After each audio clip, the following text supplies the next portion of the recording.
আলহামদুলিল্লাহ। আমার ওই মেলে আইছিলাম তো,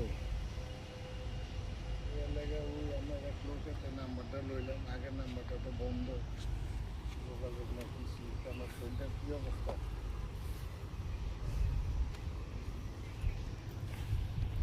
ও যাক, আলহামদুলিল্লাহ, আল্লাহ ভালো রাখুক। ইনশাল্লাহ ইনশাল্লাহ, অবশ্যই। আবার আমরা আগের নাম্বারটা বন্ধ তো, এর লাগে আমি আগের নাম্বারে ফোন দিয়ে পাই না, পরে এই নাম্বারটা লইলাম আবার নতুন করে। এটা ওই যে এয়ারটেল নাম্বার 0178।